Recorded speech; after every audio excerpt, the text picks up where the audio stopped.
வணக்கம் நண்பர்களே, இது உங்கள் ஆரிய கார்லிக் டிஜிட்டல். நண்பர்களே, 2 நாளா வாட்ஸ்அப்லையும் சரி கமெண்ட்லையும் சரி ஒரே கேள்விதான் வருது. இந்த வியாழக்கிழமை வடுகுபட்டி மார்க்கெட்டில் ரேட் குறையுமா? அதனால தான் இந்த வீடியோ. ஆனால் முதல்ல ஒரு விஷயம் சொல்லிக்கிறேன். யாராலையும் கண்டிப்பாக குறையும் இல்லை கண்டிப்பாக கூடும்னு சொல்ல முடியாது. ஏன்னா மார்க்கெட்னா அது ஒரு நாளில் முடிவாகக்கூடிய விஷயம் கிடையாது.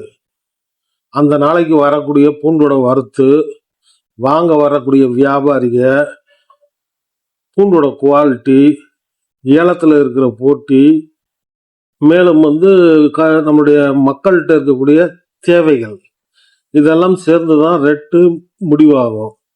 ஆனால் கடந்த பல வருஷமாக இந்த மார்க்கெட்டில் நின்று நான் பார்த்து தெரிஞ்சுக்கிட்ட அனுபவத்தில் சில விஷயங்களை உங்ககிட்ட ஷேர் பண்ணலாம்னு நினைக்கிறேன்.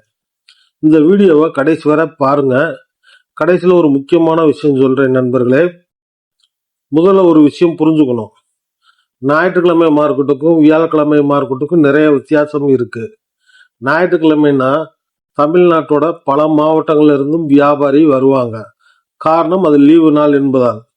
எல்லாரும் சில கடை வச்சிருக்கவங்க நண்பர்கள் கூட கடைக்கு லீவு ஞாயிற்றுக்கிழமைன்றனால விட்டுட்டு நேரம் மார்க்கெட்டுக்கு வந்திருப்பாங்க. அதனால போட்டிகள் அதிகமாக இருக்கும். ஏன்னா வெளியூர்ல வியாபாரிகள் அதிகமாக வரப்பையும் சரி, உள்ளூர் வியாபாரிகளும் அதிகமாக இருப்பாங்க. அதனால ஏலத்தில் போட்டி அதிகமாக இருக்கும், ரேட்டும் கொஞ்சம் ஜாஸ்தி ஆகும். ஆனால் வியாழக்கிழமை மார்க்கெட் அப்படி கிடையாது. பக்கத்து மாவட்டங்கள்ல இருந்தும் உள்ளூர் வியாபாரிகள் தான் அதிகமாக இருப்பாங்க. அதனால ஞாயிற்றுக்கிழமை மாதிரி கூட்டம் இருக்காது, போட்டியும் கொஞ்சம் கம்மியாக தான் இருக்கும். ஆனால் அதுக்காக வியாழக்கிழமை வந்துடுச்சு ரேட்டு கண்டிப்பாக குறையும் யாராவது சொன்னால் அதை அப்படியே நம்பிடாதீங்க. இன்னொரு விஷயம், நிறைய பேர் இன்னைக்கும் வடுகுபட்டி மார்க்கெட்டுக்கு வர்றது எல்லாமே கொடைக்கானல் மலைப்பூண்டு தான் நினைக்கிறாங்க. ஆனால் உண்மையிலே அப்படி இல்லைங்க. இப்போ பார்த்தா ஒரு 10% அளவுக்கு தான் மலைப்பூண்டு வருது.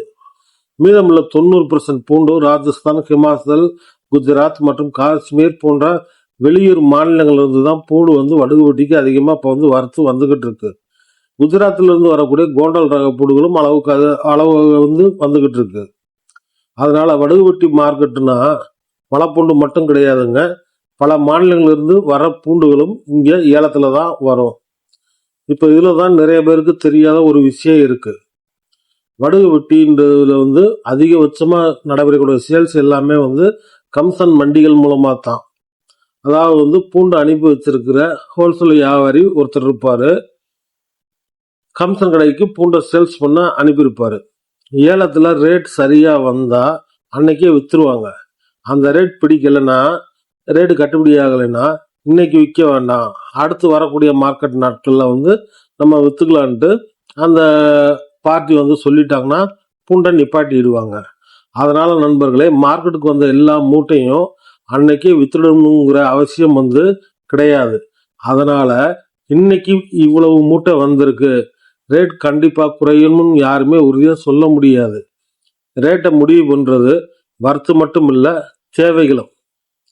குவாலிட்டி, அதாவது பூண்டோட குவாலிட்டி, ஏலத்துல இருக்கிற போட்டி, வாங்குற வியாபாரிகள் எத்தனை பேர், அனுப்பிய உரிமையாளருக்கு அந்த ரேட் ஓகேவா இல்லையா, இதெல்லாம் சேர்ந்துதான் அந்த நாளோட மார்க்கெட் ரேட் முடிவாகும். இப்ப இருக்கிற நிலவரப்படி பார்த்தா பெரிய சீசனும் கிடையாது, அதிகப்படியான பூண்டு வர்த்தகளும் கிடையாது, மிக கூடுமான அளவுக்கான தேவைகளும் பூண்டு தேவைகளும் மக்கள்கிட்ட அதிகமா கிடையாது. இந்த நிலைமையில பூண்டு மார்க்கெட் ரேட் கூடுறதுக்கான வாய்ப்புகள் மிக மிக கம்மி. என்னோட கணிப்பு பிரகாரம் பார்த்தோம்னா அதிகபட்சம் கிலோவுக்கு ஒரு 2 ரூபாயில இருந்து 5 ரூபா முடிய கூடலாம், இல்லைன்னா குறையலாம். அந்த அளவுல தான் மார்க்கெட் வித்தியாசங்கள் இருக்குங்க. வேற பெரிய எந்த அளவுக்கு வித்தியாசங்கள் இருக்கக்கூடிய வாய்ப்புகள் ரொம்ப கம்மி. அதனால நண்பர்களே, ரேட்டை மட்டும் பார்த்து முடிவு பண்ணாதீங்க. பூண்டோட குவாலிட்டியை பாருங்க, வறுத்து பாருங்க, ஏலத்துல போட்டி எப்படி இருக்குன்னு பாருங்க, அதுக்கப்புறம் வாங்குற முடிவை எடுங்க. அதுதான் பாதுகாப்பான வியாபாரம். நீங்க என்ன நினைக்கிறீங்களே நண்பர்களே? இந்த வியாழக்கிழமை ரேட்டு கூடுமா குறையுமா, இல்ல அப்படியே இருக்குமா? உங்க கருத்தையும் கமெண்ட்ல கண்டிப்பா எழுதுங்க. உங்கள் ஒவ்வொருடைய கமெண்ட்டும் வந்து அடுத்த வீடியோக்களை வந்து இன்னும் நல்லா செய்ய எனக்கு ஒரு நல்ல ஒரு மோட்டிவேஷனாக இருக்கும். மார்க்கெட்டு முடிஞ்சதும் என்ன நடந்துச்சுன்னு முழு அப்டேட்டோட அடுத்த வீடியோவில் சந்திப்போம்.